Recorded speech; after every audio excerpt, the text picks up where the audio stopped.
Hey, what's going on, guys? Justin Fuller, ex-Honda salesman, tech lover, and your host. And today we're going to go over an important question, and that's, should you buy a 2024 Honda CR-V base model?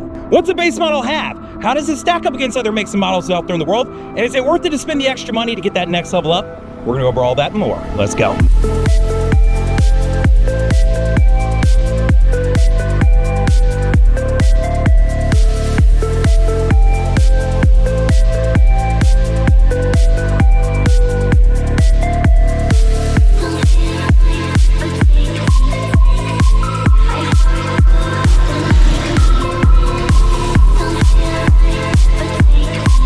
All right, guys, so let's start with some basics and talk about what's underneath the hood of a 2024 Honda CR-V, specifically this LX. You have got a 1.5-liter turboed engine putting out 190 horsepower.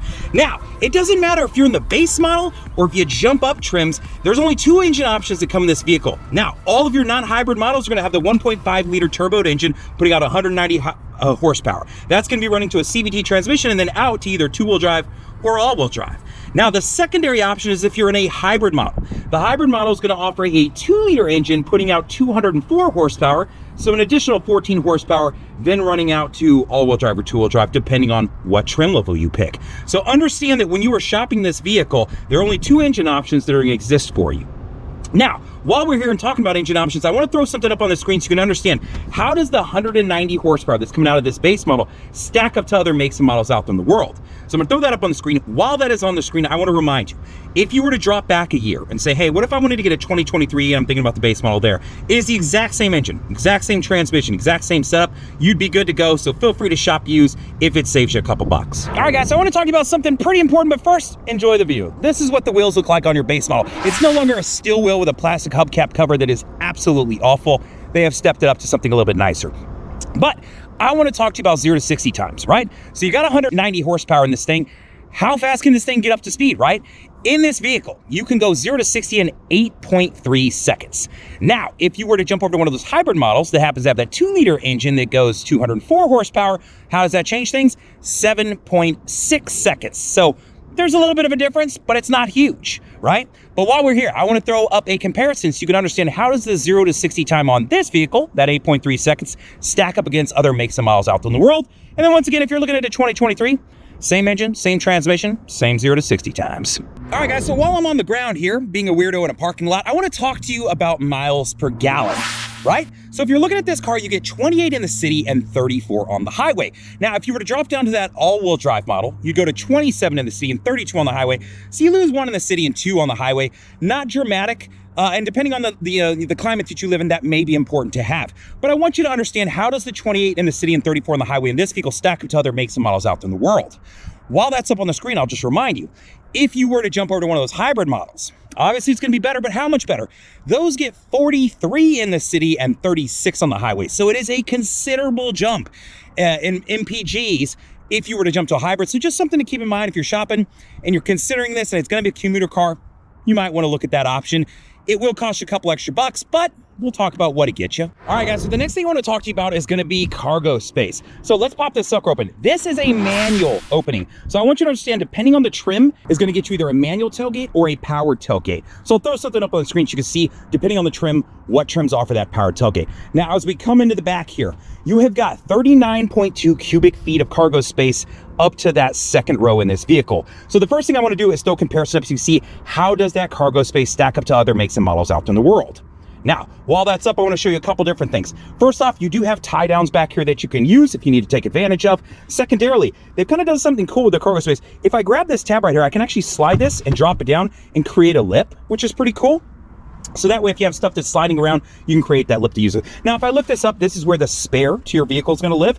So you have a full diameter spare, meaning it's the full height, just not the full width. So unlike a donut that's that tiny tire you can only drive like 35 to 40 on, a little bit different setup here. And you have your jack and your accessories in this little funnel right here that I want to talk about. Have you ever run out of gas? I have. It happens. I've done it twice in my life, and once wasn't that long ago. But I want to talk to you about this little guy. So the purpose of this little guy is if I ran out of gas, I would first come here and I would need to pop this open. Which one? This is connected to the door lock, so just kind of cool to know that when you lock the doors, this will remain locked. Second, this is now capless. There's a valve on here. So if I ran out of gas and I don't have a gas can, I need a way to hold that open to pour gas inside. That's where this guy comes into play. I could put this in there, and then if I had a water bottle or whatever I was using, because I didn't have a gas can, I could hold this open to pour gas in. So just something to be aware of in case you ever need to take advantage of it. Now, related to gas and the gas door, has it ever gotten stuck where you couldn't get the gas door open? It can be a problem and a little bit nerve-wracking if you don't know what to do. Well, on this vehicle, they've actually developed something to help you out with that. So if you come down here and the gas door's stuck, there's a little panel here you can pop, and there's a wire you can pull. If you pull this,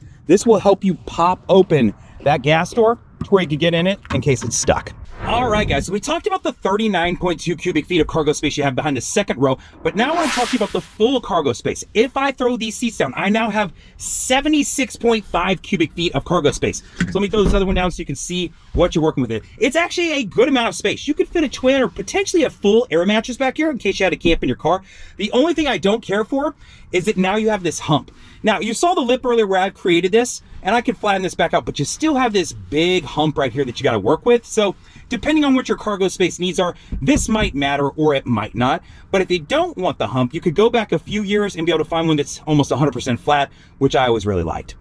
Now, while we're here, I will throw comparisons up on the screen so you can see how does this 76.5 cubic feet of cargo space that you have in the back stack up against other makes and models out in the world. While that's up, I'll just remind you, hey, if you jump into a 2023 model, whether you're looking at the 39.2 cubic feet or if you're looking at the 76.5 cubic feet, they're going to be the exact same. You are safe to shop a pre-owned vehicle. All right, guys, so before we go any further, there's something kind of important that I want to talk to you about, and it's something I saw a lot of people struggle with when I sold cars, and that's understanding what trim levels have and kind of what the differences are, right? You get into looking at cars and you're like, man, I don't know what's what, and I don't know if I drop down, what do I lose? How much is it save me if I jump up, that sort of thing. So I want to go over that. Now, we are in the LX, the base model. If you looked on the website, you know, for Honda, it'd say $29,500 for this car, but that's really kind of deceiving because in the sense that doesn't include all the numbers. Now, if you look at like a Maroni sticker, one of these big stickers that you would see that's usually stuck to the side of the car, you would actually see that it's $29,500 and then there's a $1,350 destination fee. Doesn't matter if it's leaving the plant going 5 feet or it's going all the way across the country, you're gonna pay that no matter what. So it's really those two numbers added together. And then there's one other number that you should consider, and that's gonna be whether it's a premium color or not. Now, Honda just started doing this, I think, in the last couple years. It's kind of cheesy in my opinion, but certain colors cost $455 and others don't. Just, you know, pack it in, include it in the price and just make them all that much, right? It's a little bit of a money grab to me, but nonetheless, I want you to understand that. So if you are in the LX model, right, and you are looking at $31,305 is how much this car in this color costs. If I want to jump up to the next model up, which would be your EX, one, how much extra money is that going to cost me? And then two, what is that list of items that I'm going to get by spending that additional money? So I'm going to throw that up on the screen so you can understand.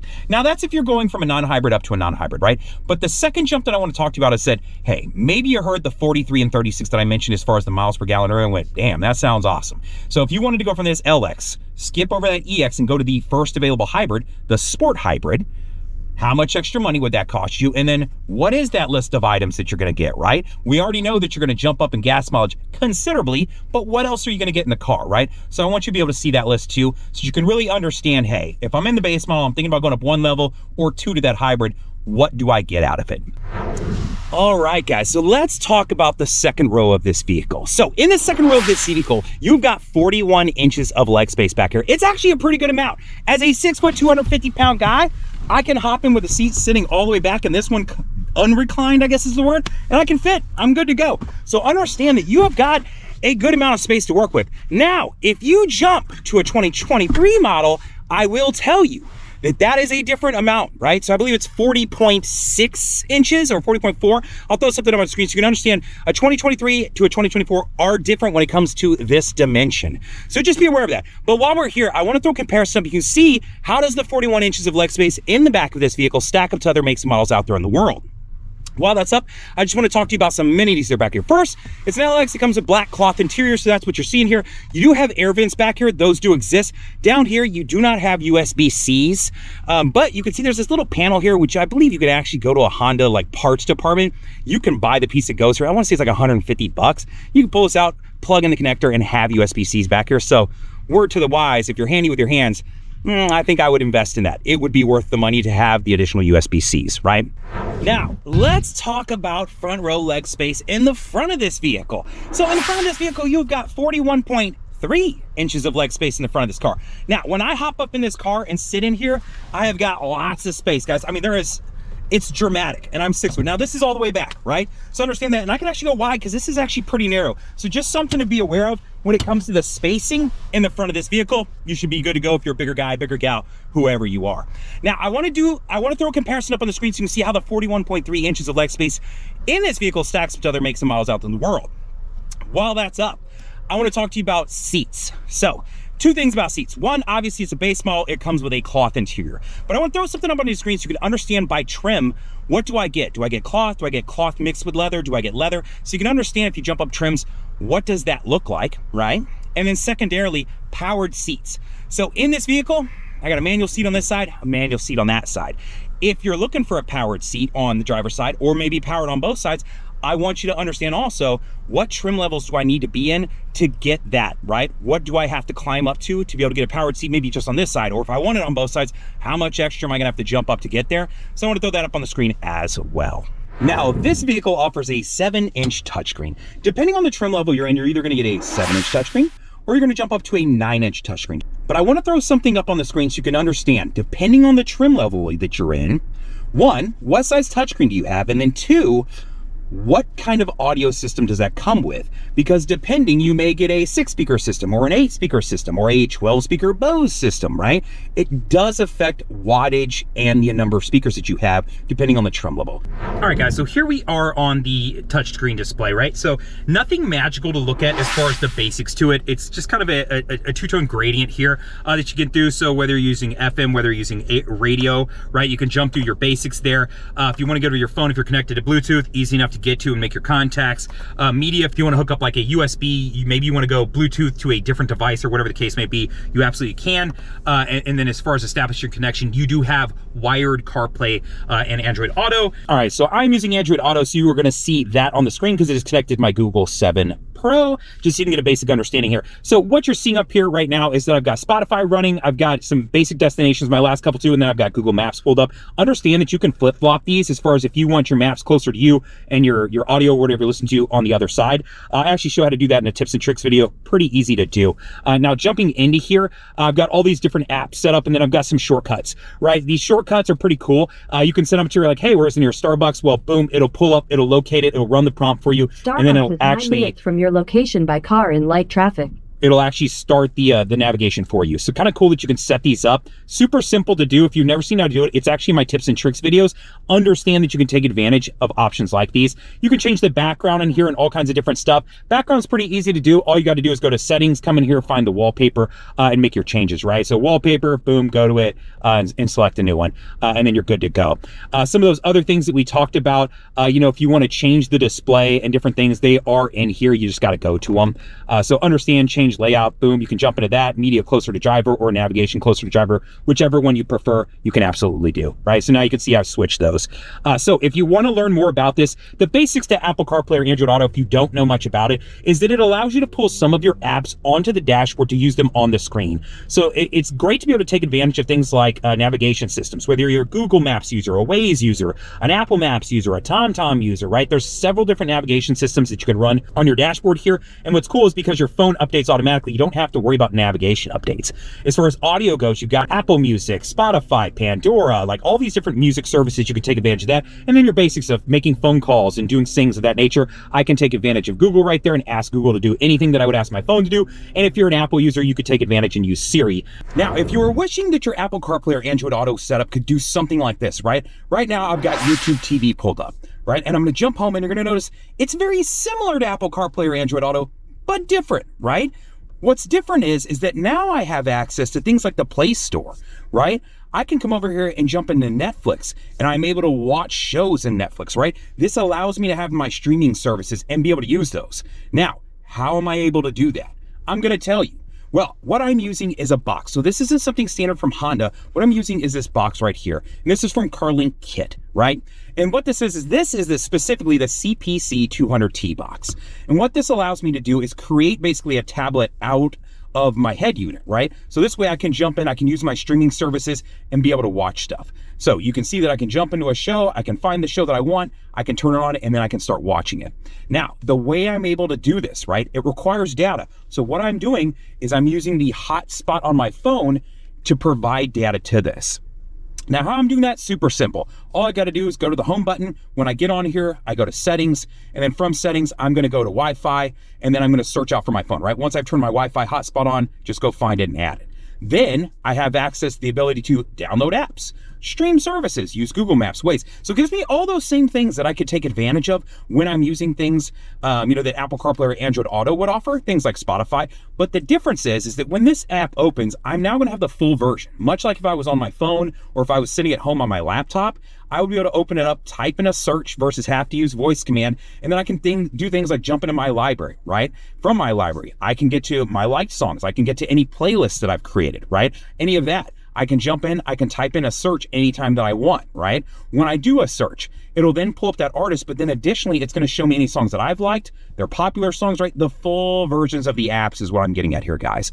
It's just something that I found that I really like because if I'm taking a long trip, it's nice to be able to listen to a show, listen to some stand-up comedy. If I had my kids in the car, they could watch a show while I'm driving, right? Obviously, be safe about how you use this, but you can also download other apps that you wouldn't be able with Apple CarPlay or Android Auto. So I take advantage of things like Teams. So when I'm working and I'm driving, I can still check on stuff. Email if you want to look at Yahoo or Gmail or whatever the case may be. So it just gives you those additional options. Now, this box costs $155 on their website, which I'll put a link in the description how to get there on this specific box. But I happen to be an affiliate because I review vehicles and a lot of products related to them. With my coupon code, which is my name, Justin Fuller, I can get you down to $127.10. So if something like this is something you're interested in, I'd highly recommend you check it out. All right, guys, now that we've made it through the entire vehicle review, I want to go back and revisit all those different comparisons that we went over. So if you missed one or if you were scrubbing through the video, you can catch up with those now. All right, so in the front of this car, you've got a 1.5 liter turboed engine putting out 190 horsepower.